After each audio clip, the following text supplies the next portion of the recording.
Hey there, Dick Street parents. This is Mark Vanderclock, principal here at Dick Street Elementary, and I wanted to just give you a quick reminder, send out a really quick video here as a reminder for drop off. Actually, drop off. So I haven't put together a video for drop off yet, but noticed some things this morning, and I had a few parent concerns about drop off this morning. So as you can see on your screen here, we've got the half circle here in front of the building. So you can see there's Dick Street, and this is the half circle right here in front of the building with the parking spaces. So in the morning, what we do is we ask parents to really think about what you need to do with your child. If your child likes to be walked up to the building, we ask that you pull in the drive here and find a parking spot within here.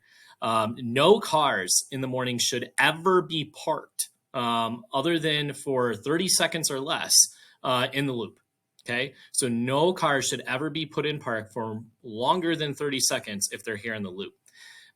If your child requires you to get out of your vehicle, walk around your vehicle, and let the child out, we then would ask you that you pull in here to do that.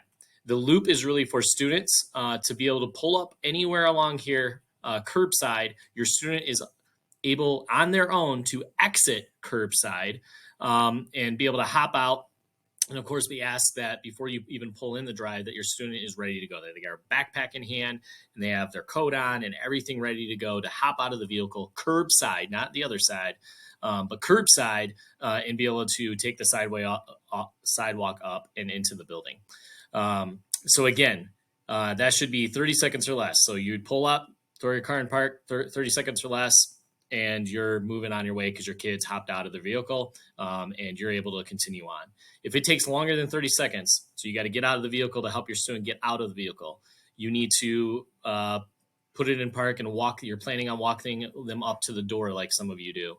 We simply ask that you just pull in here and find a parking spot in this area here to do that. We should never, ever have anybody dropping off within the drive itself. So you need to be able to pull up next to the curb to be able to drop off a student. We don't want any students being dropped off while you're in the actual moving lane of that half circle. And that's basically it. Curbside. So just as a review, obviously have patience in the morning. Doors are open between 8:10 and 8:20. 8:10, it's usually the busiest. If you've got some flexibility in the morning, 8:20, closer to that time, there's a little less traffic in the loop. I've always noticed that. But the biggest thing is if you're planning on just dropping your student off, drop them off curbside. Again, use the loop here. If you're planning on just dropping off, your car should only be in park for 30 seconds or less because your student should be able to just hop out curbside and get out on the sidewalk and be able to walk in on their own. For everyone else who needs to maybe park, get out of their vehicle to help your student get out of the vehicle, or you're planning on walking your student all the way up to the doors, we ask that you pull in here and park in there. So those are the two big main things to be able to keep people safe in the morning. That is our biggest thing. And I know the parents who reached out to me this week and just with some concerns with drop off mentioned the same thing, and I couldn't agree with them more. We're always very concerned with the safety of our students. So please follow those directions and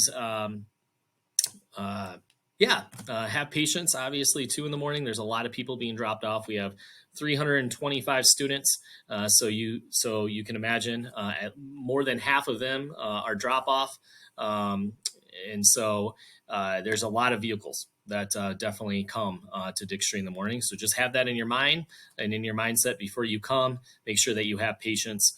That was our Monday mission this week. So I obviously asked for that. And if you just follow those simple rules, and again, that's just if you're planning on just dropping your student off curbside and they're able to hop out on their own, and you can just be parked for 30 seconds or less for them to do that, and you're going to be on your way, please use the loop. If you need to ever exit your vehicle to help your student get out, we then just ask that you pull here in the parking lot and walk them across. And we ask that you do that as well, that you walk them across the intersection here. We never want any students to be walking across this intersection alone. So those are the few things that'll just help everything move along and for us to be able to get students into the building as quickly and as safely as possible. please feel free to reach out with any questions or other concerns that you might have. And we, again, appreciate everyone's patience and keeping our students' safety as a top